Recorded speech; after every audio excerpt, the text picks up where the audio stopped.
Welcome back to part 4 of Basic Training for the Transitioning Military Veteran. This is John San Pietro, and I'm joined once again by Dr. Rich Shuttler. Hello, Dr. Rich. Hi, John. How are you today? Doing well. How about yourself? Fantastic. And we got another great lesson here. We do. In this video, we are going to be discussing some tips for putting together your resume, and then a topic, Rich, that I know is very important in your world, networking skills and how to hone them to a very fine point. So I'm very excited to be talking to you about that and hearing what you have to say. Well, these are two great topics that are important, John. The first one, the resume, to help other people better understand who one is. And the networking skills, it is important to me, but I think it should be important to everybody because we're networking all the time, whether we're just looking for a job, whether we're out meeting people to develop new friendships or play new sport games with, we're always networking. Absolutely. So let's just jump right in. Let's start with putting together your resume. And for a lot of transitioning military veterans, this can be a very daunting task because it's possible that many of the people listening and watching this program haven't put together a resume in years. In fact, it's possible that they've never put one together at all. If you went into the service when you turned 18 and if you never had to put a resume together for a job, for many transitioning veterans, Rich, this could be the first time they've ever put a resume together. That's true, John, and in many cases it literally is the first time somebody has to put a resume together because in the military, when somebody moves from one duty station to the next or gets promoted from one pay grade to the next, there's no requirement to have a resume in place. Now, what I'd like to say to everyone who is part of this program is even if it is something you haven't done before, don't worry. Putting together a resume is really a step-by-step process. And if you just focus on each step and not worry about the big picture, you're going to end up with the big picture. You're going to end up with the completed product. Now, we could do a whole course on building your resume, but really the role of this program is to help you with your transition. And if you're not familiar with putting together a resume, there are many good books to help you with that. In fact, what we'll do is we'll list a few recommendations for books that we like below this video. And Rich, there are also other places, other resources they can use to help put together their resume, right? That's correct, John. And one of the best places to go that's free is a local library. There's a lot of resources at a library to help somebody develop their resume, as there is for pretty much everything else they need to get greater background about. So the library is a great place to go, and I encourage people to go there on a regular basis anyway. Plus, they can make it a family day. They can take their kids to the library as well. There's a lot of fun activities for children and young adults in the library all the time. And then let's not forget what's available online. Whatever your search engine is of choice, you can type in there resume developing tips or how to write a resume, and you'll find literally millions of pieces of information to help as well. So there's a lot of free resources available for anybody who wants to go out there and use them. Absolutely, absolutely. So what we're going to do as part of this program is we're going to give you some tips and strategies specifically for you as a transitioning military veteran. And the first question that you want to ask and answer is really, what is a resume used for? Now, the obvious answer is to get you a job. But there's a less obvious answer, and probably a more important one, and that is to introduce yourself to a potential employer in a way that gives them the most complete and most flattering picture of you. You want your resume to paint a clear picture of who you are and convey why you would be perfect for the position. And Rich, I think a lot of resumes really fail to do this. A lot of resumes really are just, here's a list of my jobs, boom, boom, boom, boom, boom, but they really don't paint that clear a picture of who the person is behind the piece of paper. That's true. And in most cases, when I read resumes, I find that they're really good at telling about what their job was, but they don't go into detail about what their responsibilities were or how they were accountable for the jobs that they did. And I think that's the most important thing that a potential employer is looking for, is to find out what kind of responsibilities and accountability did one have in their prior work.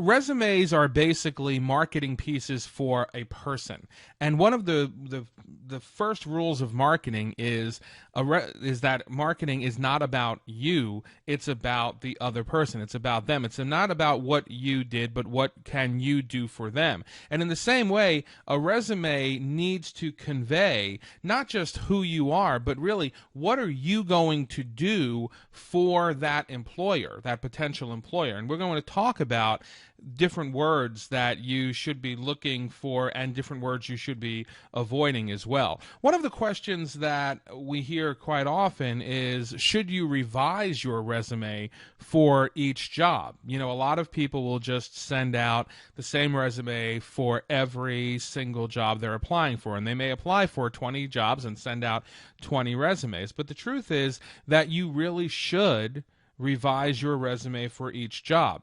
This gives you the opportunity to fine-tune your objective and highlight the most relevant experience for that particular job. Remember that even if you're going for similar jobs, different employers may be looking for slightly different things. And by revising your resume, you have the opportunity then to highlight those specific different things. It's going to give you a much better shot at coming in the door for that interview, at getting that particular job. Obviously, you want to have a general resume to start off with, but from there, I would absolutely recommend revising for particular jobs. Rich, anything else to add to that?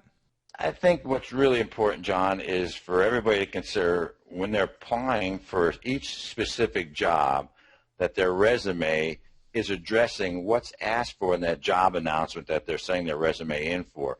Because in some cases, some employers will be very detailed on what they're looking for, and other employers will have an announcement that's very vague. So the important point is to make sure that when you're applying for a job with the resume, that they match and that one supports the other, so that the resume is supporting what's being asked for. And that's important because a lot of times what employers ask for, some resumes come in and they may be qualified for it, but they're not written in a manner or provided in a manner that shows how they're connected, if you will. Right, absolutely. And as we're talking about writing that resume is quite an important part of the process. In fact, you know, really, literally, word for word, what you put on your resume is going to have an impact on how many follow-up calls you get. So when you're writing your resume, there are certain words that you want to stay away from, and these may seem somewhat counterintuitive, but words like strong, excellent, outstanding, driven, and motivated. These are words that appear really on every resume. And in addition to that, because they appear on every resume, they sort of are just negated by the people who are reading dozens, if not hundreds of resumes at a time. They're also qualitative. They're subjective words. And everybody believes that they're motivated and they're driven, but your driven may not be someone else's driven. And so the words that are about you, this is when we're talking again about not making it about you as much as making it about the employer. Words like this are really more about you, and you want to stay away from them. And what you want to use instead are words like reduced, increased, accomplished, improved. These words, and you could probably see the difference already, these words are tied to specific performance. We reduced this by this much. We increased sales by this much. We accomplished the following task. We improved productivity. These are tied to specific performance. They are objective.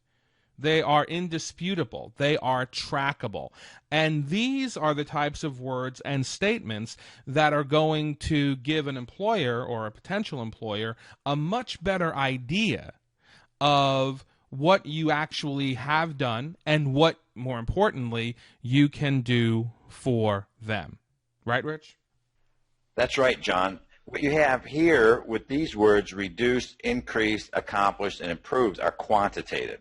And here, one is able to take their resume and really show the results of their past performance. An employer wants to know what value you bring to that company, and I like to recommend people consider two things when they're putting their resume together. How can they help the person who's reading that resume understand how you will be able to improve performance, improve revenue, increase revenue, and decrease costs? And how does that translate into that organization being better because you will be there? Absolutely. And those are two really great questions to ask. Even after you're done writing the resume, ask yourself those questions and make sure that the resume actually answers those questions. If they don't, you can go back and you can reword stuff or rearrange stuff so that it does. If you can put a resume together that does answer those two questions, I think you will find that you're walking away with a very strong resume, a very strong document that really does convey who you are and how you can be of service to the potential employer. Rich, can you think of a specific example of this? Sure, John. One example would be, let's say somebody in the military is in charge of a supply inventory, and they may think that putting on their resume that they were a supply inventory manager is enough. I would encourage them to consider putting in there something like this, that they manage a supply inventory of 2,500 items that was valued at over $3.5 million.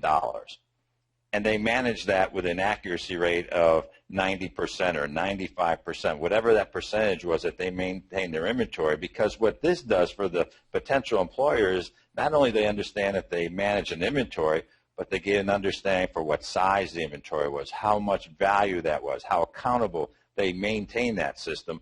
And that is very specific, it's very succinct, and it's purposeful all at the same time, John. Absolutely. I mean, having that kind of quantitative number in a resume really conveys to a potential employer what it is you can do. And I think it says more about your actual ability than I'm motivated or I'm driven or any of those other adjectives that we had listed on the previous slide. And John, one of the most important things for the military member to remember is they're transitioning out. Almost all this information is in their annual performance appraisal. So when I tell the military transitioning veterans to start developing their resume, I ask them to go back and get copies of all their annual performance evaluations, because in each one of those, it tells what their scope of work was, what their responsibilities were. And for example, like that inventory example I just provided, that may actually be right in their performance evaluation. So a lot of times they can take out from those evaluations and put into their resume. They may have to change the wording around a little bit to get away from the military acronyms and abbreviations, but the reality is the transitioning veteran has more information available to them about their own performance than they may realize. That's a great point, something I didn't even think of, but you're right. I mean, everything is really kept track of, and if you can have access to it, then it saves you a lot of time and also gives you far more information about your performance than most civilians would ever have access to. Great point. Sure. The next thing you want to think about, and this is a mistake we see on resumes quite a bit, resumes for a lot of people just become a chronological listing of every job they've had. And again, that doesn't really take into account the needs of the potential employer. Rather than do that, what you want to do is you want to make sure you're placing the most important or relevant information at the top. And when I say the most important or relevant information, I mean the most important or relevant information to the employer. The information that's going to make you as attractive to the employer as possible. That's what goes at the top. Do not feel compelled to put down your entire work history. If it's not applicable, it's not applicable. You want to also save some space by leaving off what we call the obvious information. Things like reference available upon request or I'm available for an interview. Everybody assumes that. Obviously, you wouldn't be sending a resume in if you weren't available to interview for the job. And everyone expects that if they ask you for references, you're going to give them references. Remember that you really want to keep your resume to 1 or 2 pages at the most. And so you're going to be very hard pressed to do that if you're trying to put everything down on paper. Instead of that, keep the most important and relevant stuff in there and take out the rest. The information here, John, is critical because what some people like to do when they're developing their resume is put in there what they want others to know about them, whereas what we have to do with a resume is make sure what we provide is what they need to know about us. And that can be a little tricky sometimes because we like to talk about us in a way that shows what we are most passionate about and maybe perhaps what we really like and want to do, whereas the resume is designed, again, to provide a response to the job announcement, and that job announcement is usually very specific in what they're asking for in the sense of what one's responsibilities and accountability will be in that new job. So we want to make sure that the resume, as you said, directly addresses those and is short and to the point, if you will. And a lot of people struggle with trying to keep their resume less than 2 pages. And that's just something we have to get used to, is the format that is needed to get us the job may not be something that we believe is the best for us, but the reality is what's best for the organization. Right. And again, as I always refer back to the marketing rule, it's not about us. It's not about me. It's about what I can do for you. And really, when you get right down to it, you should never need more than a page or 2 to convey that. Another thing that we're finding nowadays with technology is that many HR executives are using computer programs to scan resumes for certain keywords. A keyword is a word or a phrase that we see in marketing. And what an HR executive will do with these programs is they'll put these particular keywords and phrases into a program, and they'll run the resumes through a scanner looking for those words and phrases. And this is how they do what we call their first pass search. So rather than having to go through hundreds or thousands of resumes by hand, they now feed these resumes through these programs, and then the program will spit out the resumes that match the keyword searches. So you want to make sure that you're using the keywords for the position that's going to get your resume flagged for a second pass. Now, what are the keywords? That's always the challenge. We're never exactly sure what the keywords are, but you can get a good indication of what the keywords are by looking at the job description, by looking at the title. If you can relate your resume and relate your work experience to job descriptions and titles and nouns that are in the announcement itself, then you're much more likely to have your resume flagged for a second look. And this is, again, another reason why revising your resume for each job is a good idea. And it's interesting because this is something that 5-10 years ago we never really had to deal with, but it is a reality of job hunting and resume writing today. What's common now, John, is that many organizations are asking people to reply with their resume online. But more than that, when they're applying online, there's a lot of information that they ask for in a specific format. So you're actually applying for the job online and putting in all the content, in some cases from your resume, into these online blocks that are moving from page to page. So you put information in there about yourself, where you live, your contact information, your education. So in some cases, some of these items are coming straight out of your resume. And then at the end of the online application, they ask for that resume to be provided in a Word document or PDF. And while you may be providing that resume that way in that attachment, really that first search of those keywords is really happening from what you have filled out in those blocks on the online application. So it's critical when they're asking for information in these specific block categories, fill in the blank, is that if you're transitioning something, you're cutting, pasting from your resume, make sure that those words are in there, that the correct format is applied, because it's a twofold process. Yes, it's the online application. They still want to see the resume, but in some cases, if that online format that they're asking for and that template is not filled out correctly, they may never make it to your actual resume itself. So really what you're saying is you have to do the rewrite before you even go online to fill out their form.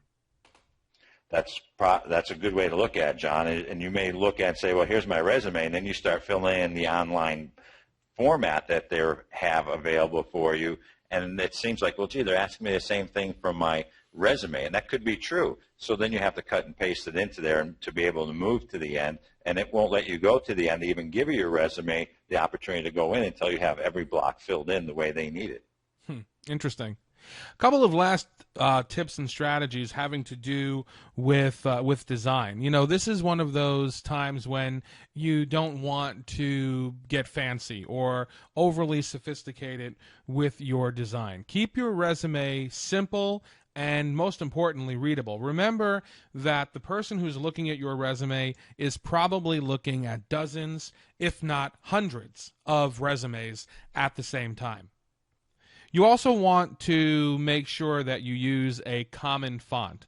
Times New Roman, Arial, something that every computer has, because if somebody is reading your resume online, for example, and they don't have the font on their computer that you have on your computer, then their computer will replace it with a different font. The problem is that it will more than likely mess up your resume's layout, making the resume completely unreadable. Please, please, please proofread your resume, then proofread it again, and then give it to someone else to proofread. I can't tell you how many times I've looked at resumes with spelling errors, with grammatical errors, and honestly, if I see errors like that on a resume, unless that resume is painted with gold, I am much less likely to give that resume a second chance. And it may not be fair, but again, when you're dealing with HR people who are looking at hundreds of resumes a day, even something like a misspelled word can really get you axed from the selection process. And then finally, use a good quality printer. Don't necessarily depend on your own printer, your home printer, to print up the resume. You want to create a resume that looks sharp. Remember, this is your introduction to this potential employer. And the quality of your printing, the quality of your paper, the way it looks, the way it reads, all of these things say something about you. Make sure that whatever it says, it's the best possible thing that it could be saying. Rich? Well, you know, we have to look at the resume as here is the opportunity to make a first impression. And as you noted, you may not get a second chance to make that first impression. And the idea being is that you want to provide your resume in a quality format. And so for me, that means keep that format simple. Don't get overly fancy with flowers or different clip art kind of things that you may think may look good or support your work. It really doesn't. What you really want to look at doing with your resume is, of course, keep it simple. You want to be able to use the white space well in the sense that it's a balanced piece of paper with print on it when you look at it from just a glance. You want to make sure it's appealing to the eye.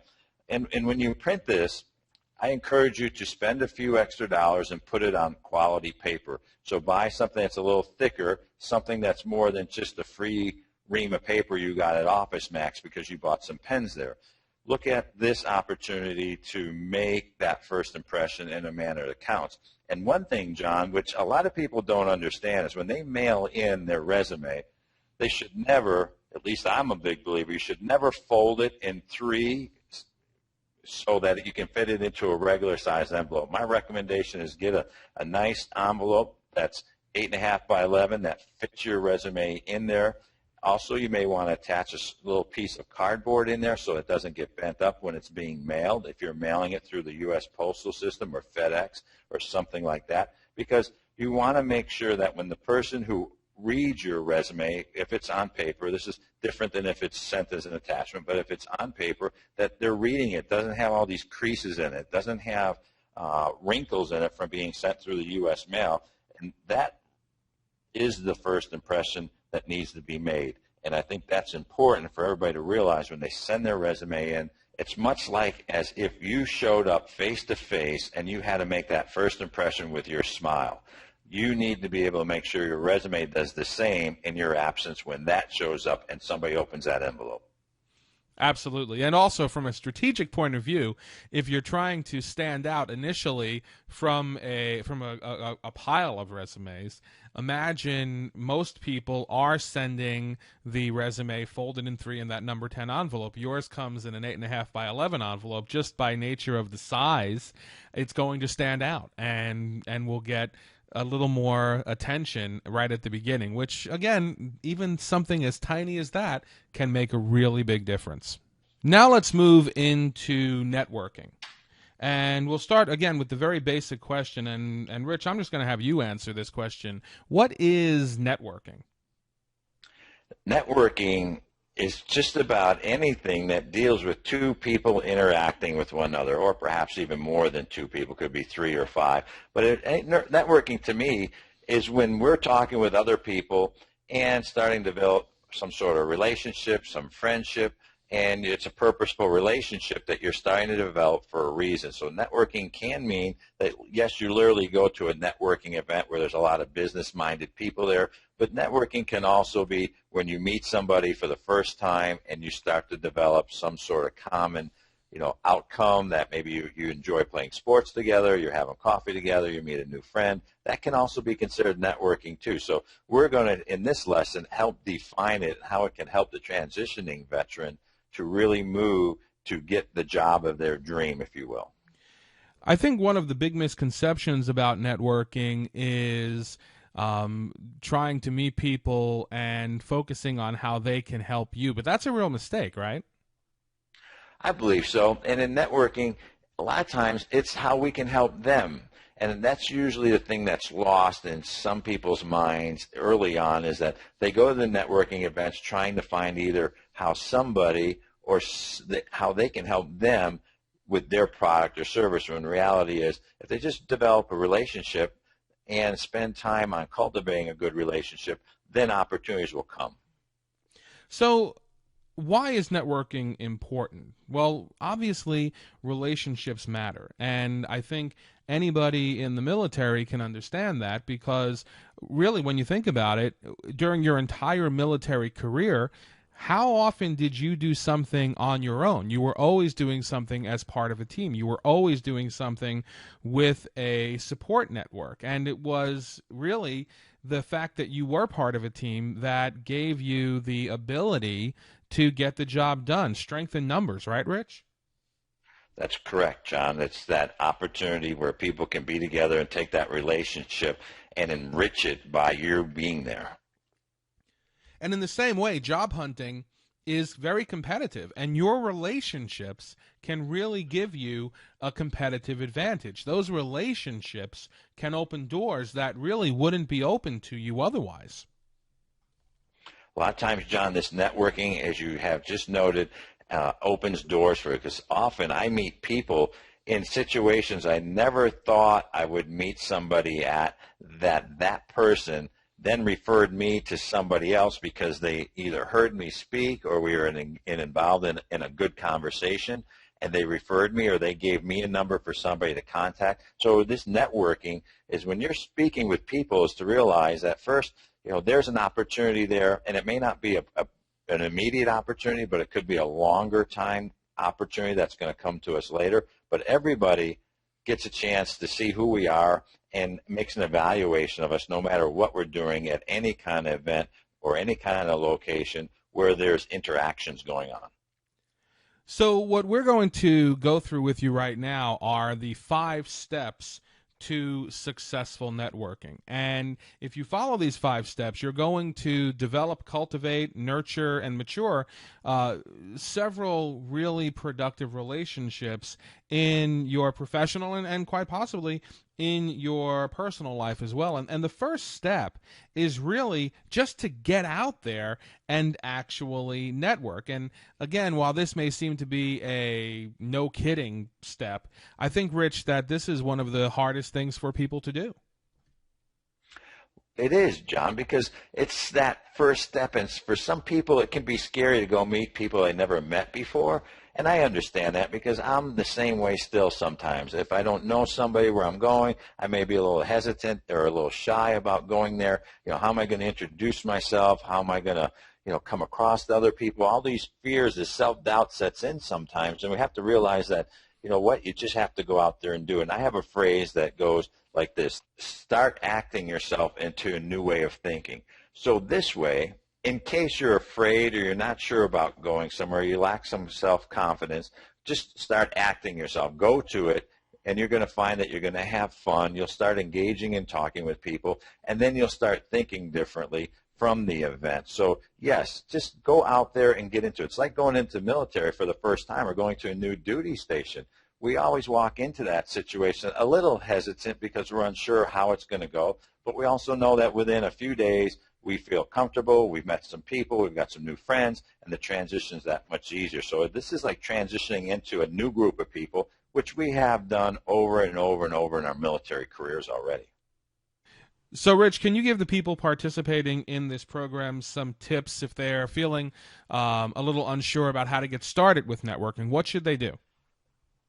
Well, I think the first thing to do is you've got to get out there regularly, John. You've got to go out there and visit as many different places as you can. I would encourage people to go to at least one networking event each week, and they find the ones that really spark their interest. Like, for example, I've been working in the field of quality management since 1992, and there's a group called the American Society for Quality, and it's an international organization, but throughout the United States, they have local chapters.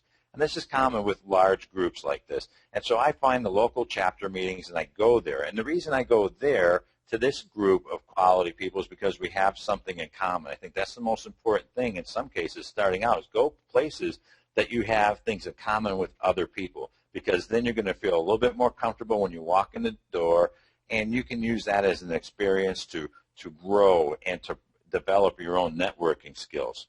And if we go in with that attitude, it makes it easier for us to actually interview.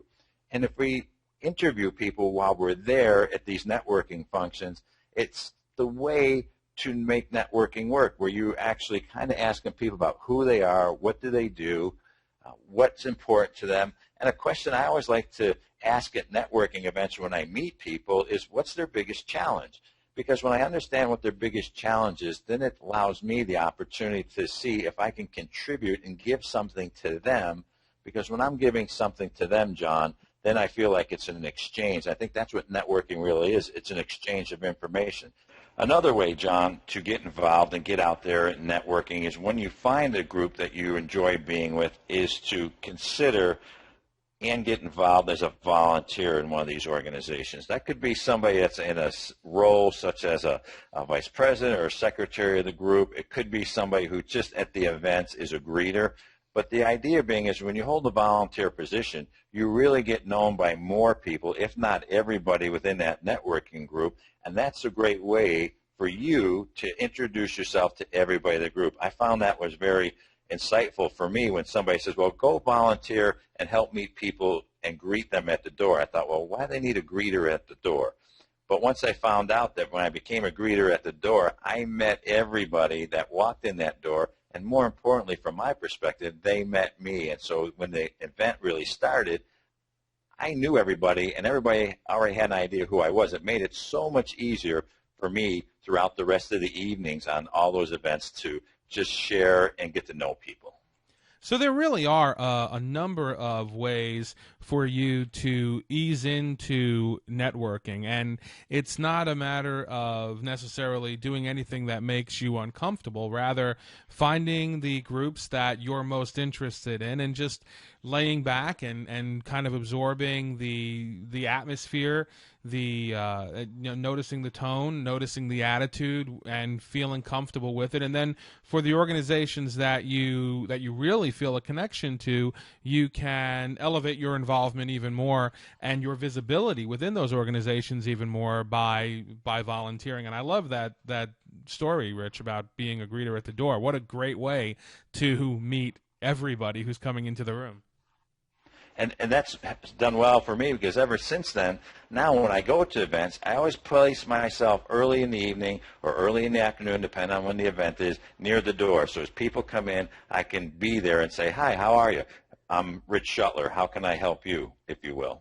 And I've noticed that you and I have been to many events together, and I have noticed that even now you still do that at every event I've ever seen you at.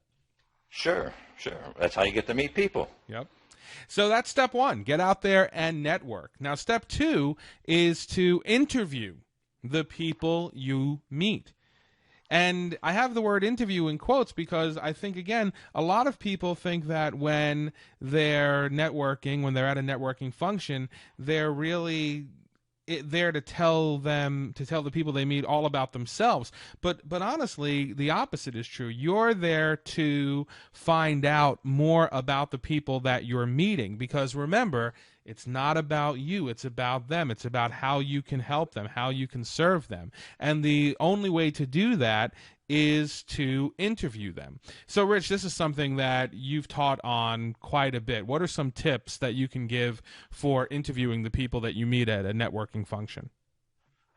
I think the first tip before anything else is to just realize that you are in this role of interviewing, and so you kind of go with the idea in mind that you're going to interview people. And how you do that is first, I believe, through asking open-ended questions. When you're in an exchange with people, try to ask them questions that's going to get them the opportunity to elaborate about who they are, what they do. And I always like to find out through an open-ended question. I'll always ask this of people because it then allows me the opportunity to either help them or maybe refer them to somebody. But that million-dollar question to me is, what is your biggest challenge? Because when people start talking about what their biggest challenges are, then they start to give you insights into the help they need. They may give you insights into some concepts that you would never get otherwise, and oftentimes they may not even have this well developed in their mind because most people don't ask them this kind of question. But when it does, it then allows me to look at how I can come from a point of providing service to them. And I have learned a long time that it's that give to get mentality, that if you can help them with what they're doing or what their biggest challenge is, they'll remember you forever, and they'll be an experience, because it may not be that I can solve their problem. I'm not always looking to do that, but I may be able to ask additional open-ended questions to help delve into how I might be able to serve them from my background and my skills and abilities. But I can also, if I can't help them or I don't have a good response, say, you know what, I know somebody who can help you. Would you mind if I referred my friend John to you? Because John is really great at that particular skill set that you need help with. And all of a sudden, in that case, I have moved from just being somebody at a networking session to being somebody of value to the people at that networking session. Absolutely.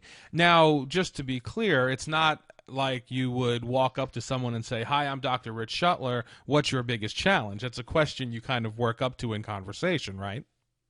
Of course, and it's through the exchange of the initial greeting, and because in a networking session, most people will always ask, you know, what do you do, what kind of business you're in, you know, how do you like the neighborhood, if it's a networking neighborhood group, and, you know, every networking session is different. Of course, if I'm meeting friends at the local clubhouse in the community I live in, I may not ask them what their biggest professional challenge is, but through a course of conversation, as I feel maybe I'm getting to know somebody, I may ask them, what's the biggest challenge in the community that the community members face? Because if I'm in that community, I want to engage. I want to be a viable member to contribute to that community. So how you ask this question, of course, is going to be different. And, of course, the timing will be different, too. Sometimes you meet people very quickly, and you don't have time to do anything other than to do a greeting of who you are. But then that conversation can be developed later, perhaps on a one-on-one session, or in the evening, if it's an evening session,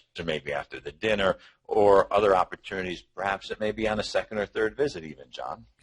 And I think another thing that happens is when you're asking open-ended questions, you're being asked open-ended questions in return. And as you start to tell the person you're speaking with about yourself, if they see an opportunity for you to help them, if you mention that, in your experience, you help resolve this type of situation, or you help people overcome these types of problems, or you've worked in this type of position before, if the person you're speaking with sees an opportunity to meet a need that they have, they're also going to volunteer that they have that need and that maybe you can help them solve it.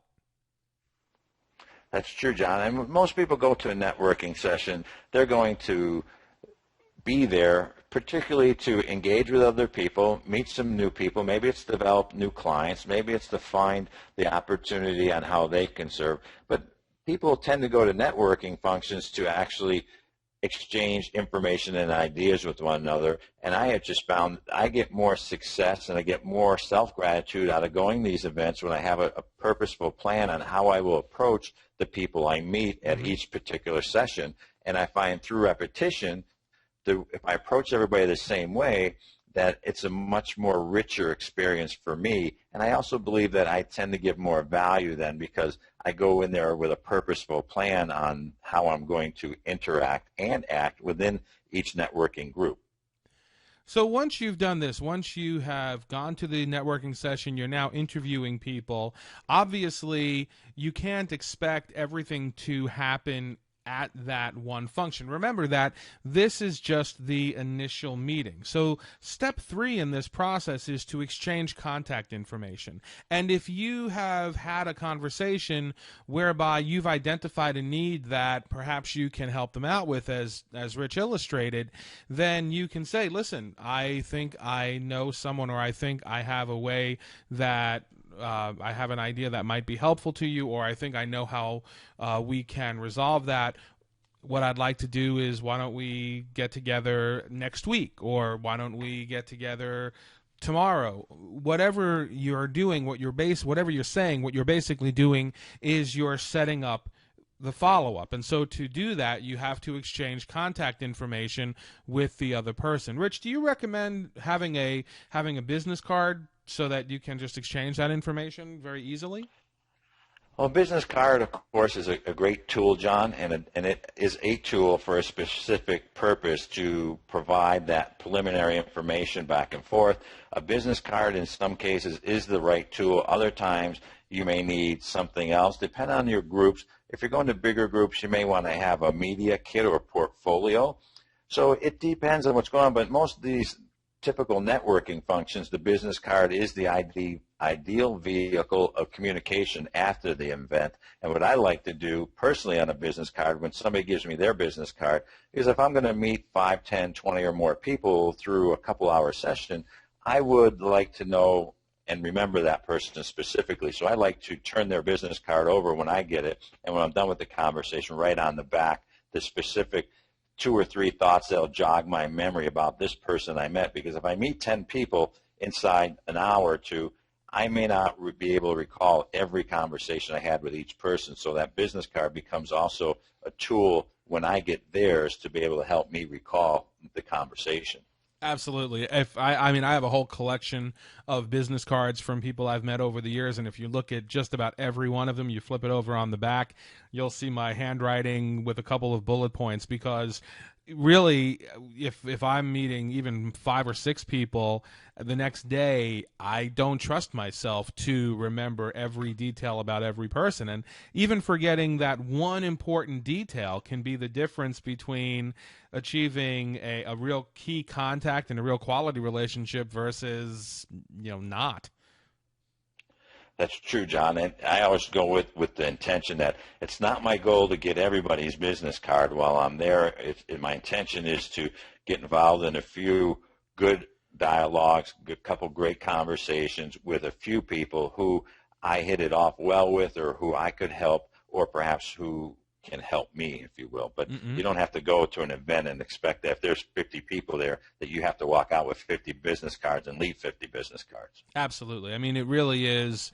In this case, it's quality, not necessarily quantity. Over the course of time, over the course of many networking events, you'll develop the quantity. But at an individual event, focus on the quality conversations that you can have.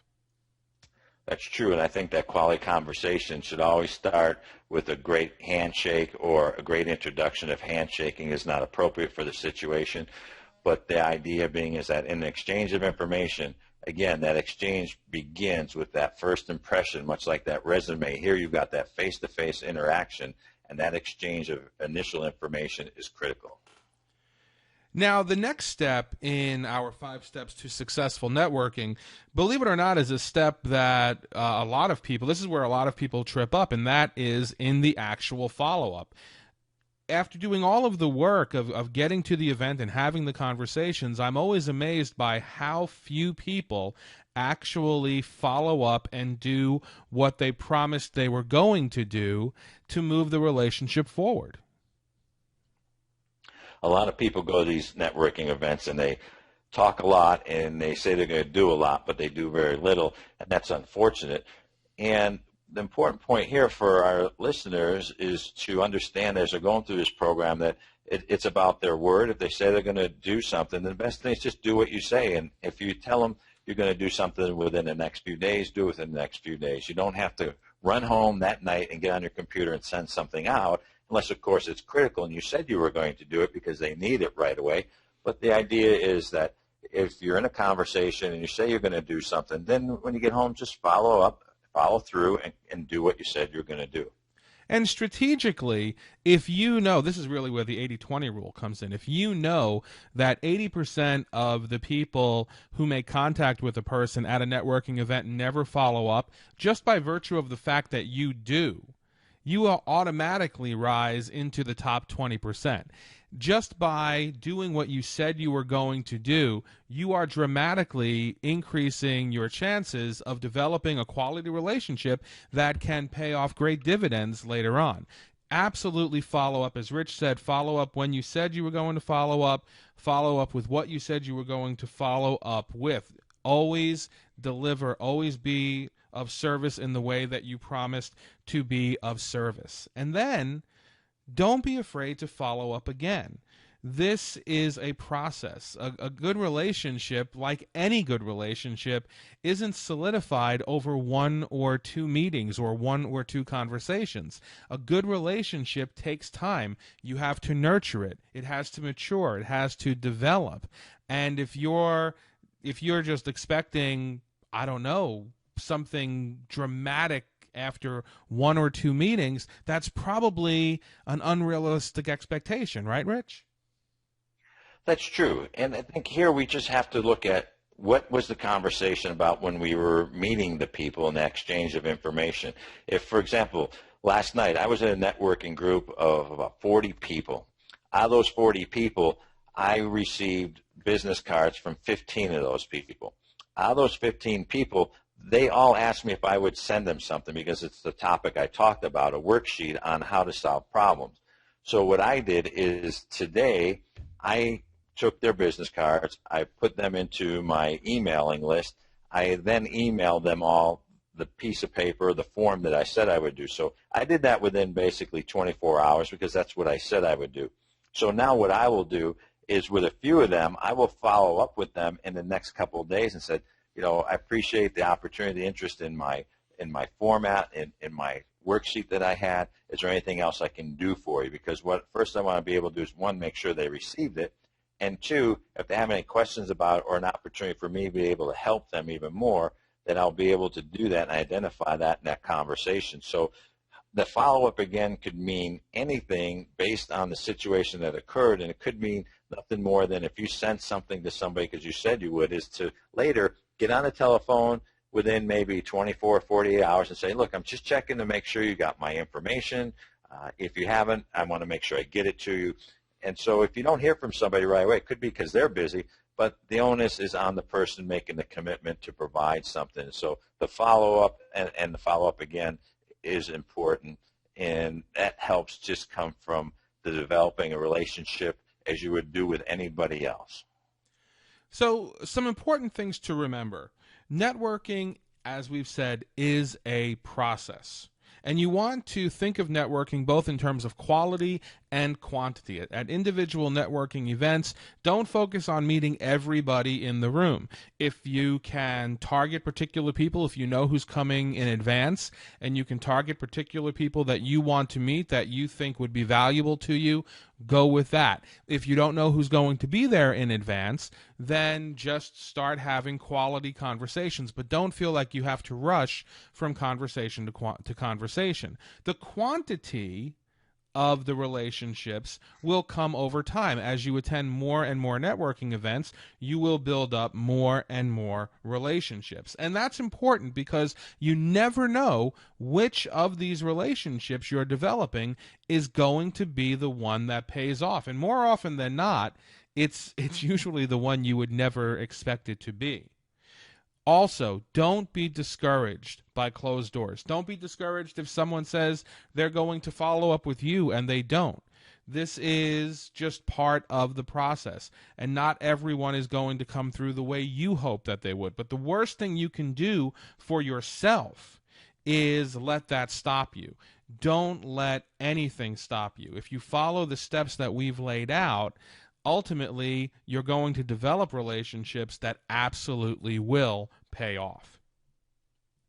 Hey, one thing to remember, John, for anybody when they go to a networking event is that it's an exchange of information and ideas and dialogue, and that when we go there, it's important for us to listen and involve ourselves in conversations that are important to us, important to other people, and realize that it's not about what we can get from going there.